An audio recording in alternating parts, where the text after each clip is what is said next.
savez-vous que certaines publicités existent qui ne sont ni une commande de la marque, ni une réalisation d'eux-mêmes, mais ont quand même un fort impact. Regardons ensemble aujourd'hui cette fausse publicité Adidas de Eugène Merer, sortie en décembre 2016.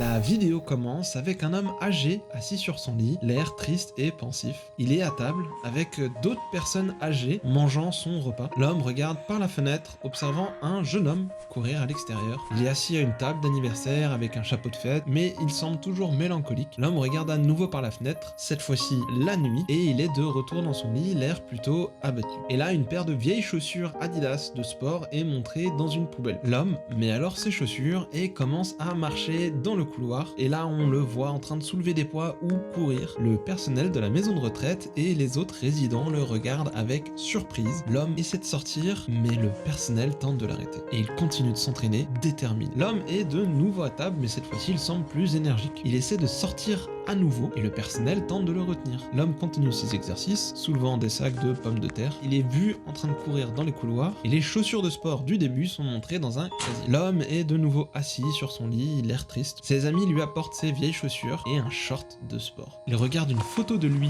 plus jeune, en tant qu'athlète. L'homme se lève, déterminé. Il sort de sa chambre et est accueilli par les applaudissements des autres résidents. L'homme court dans le couloir, encouragé par tout le monde. Les résidents le suivent, l'encourageant. L'homme est à l'extérieur, prêt à courir. Il court dans un champ, les bras levés en signe de victoire. Le texte Break Free apparaît à l'écran, suivi du logo Adidas. Dans un premier temps, regardons qui est le réalisateur. Eugène Merer est un étudiant en réalisation publicitaire à la Film Academy Baden-Württemberg, une école en Allemagne. Comme chaque année, l'étudiant de 26 ans doit réaliser une publicité pour valider son année scolaire. On est donc sur un simple projet universitaire pour valider son année. Malgré le fait que ce soit une publicité réalisée par un étudiant, on peut toujours faire une certaine analyse de celle-ci. Et ici, on est plutôt sur une pub de marque, avec pour objectif de mettre en avant la marque plutôt qu'un de leurs produits. Et on voit qu'ils cherchent également à mettre en avant l'attachement qu'on peut avoir au sport, quelque chose qui nous marque à vie, et que les marques qui nous accompagnent dans le sport restent avec nous pour toujours. C'est donc une publicité qui essaie de générer une émotion d'attachement pour les consommateurs Adidas à la marque, mais également de mettre en avant la qualité de certains produits d'un même côté. Car le personnage central cherche à s'évader de son centre de retraite pour aller courir avec ses chaussures lorsqu'il était athlète, des chaussures qui sont plutôt âgées et usées. Et surtout, on veut mettre en avant ici que lorsqu'il utilise Adidas, on cherche à lui faire revivre les sensations et un produit qui lui a marqué à vie. Ici, courir est un échappatoire à sa réalité, et Adidas apporte indirectement un soutien à cette envie de liberté. Et c'est là qu'on se rend compte que cette publicité est incroyablement bien réalisée. Quelques semaines après la diffusion du spot, le succès est au rendez-vous et la vidéo a été visionnée plus de 9 millions de fois. Un chiffre qui a de quoi faire pâlir la marque, puisque sur ses vidéos officielles, elle cumule parfois moins de 2 millions de vues. Par ailleurs, Eugène Merer explique que cette publicité, financée par son école, n'a coûté que 3500 €. Un budget très modeste quand on sait qu'une telle pub coûterait environ 150 000 €. Et suite à ce succès, Adidas a proposé un stage à Eugène Merer, qui lui a répondu qu'il préférait rester en freelance. En fait, ce qui est dingue, c'est qu'on remarque que cette publicité génère plus de vues que toutes les publicités Adidas. Et quand on prend en compte que les ambassadeurs sont souvent extérieurs à la marque, on se rend compte également que le prix d'une publicité pour Adidas est forcément très cher. On voit donc qu'avec un budget très modeste, Eugène Merer a réussi à faire mieux que la marque. C'est la preuve que l'argent ne fait pas la qualité de la publicité. En fait, ce qui est drôle ici, c'est qu'en faisant un projet universitaire pour Adidas, il a fini par faire sa propre publicité pour lui-même. Un grand bravo à lui, car c'est magnifique ce qu'il a réalisé. Et en fait, ce qui est incroyable, c'est que par cette publicité, d'autres ont également été mis en avant dans des articles, comme celui du Bird in Flight, et ont mis en avant la valeur de l'émotion dans la publicité, et en quoi cela peut être inspirant. On voit également que ça a une répercussion positive sur Adidas, puisque la marque est mentionnée partout. Donc bravo à Adidas de ne pas l'avoir censuré et pris un petit coup de pub en plus, alors qu'il semble que lui a été refusé plusieurs fois par la marque en présentant le projet. Comme quoi, certains ont du flair. Mais alors, qu'est devenu Eugène Merer après cette publicité? Eh bien, il continue à faire des pubs et il le fait toujours très bien. Il a notamment réalisé un court-métrage intitulé The Boy Who Couldn't Feel Pain en 2022. Ce qu'on peut dire, c'est que son meilleur choix a été de refuser ce stage chez Adidas et de se lancer dans sa propre carrière. Car qu'est-ce que c'est un bon réalisateur? Aujourd'hui, si je possédais une marque très connue, qu'est-ce que je serais content de faire appel à lui pour associer de manière forte une émotion à ma marque? Et ce qu'on peut dire, c'est que les meilleures publicités ne viennent pas forcément des idées en interne ou de beaucoup d'argent, mais parfois juste de la créativité. J'espère que cette vidéo vous aura plu. N'hésitez pas à me dire en commentaire ce que vous en avez pensé et ce que vous aimeriez voir. Likez si vous l'avez aimé, partagez-la à vos amis. Et sur ce, moi je vous dis ciao!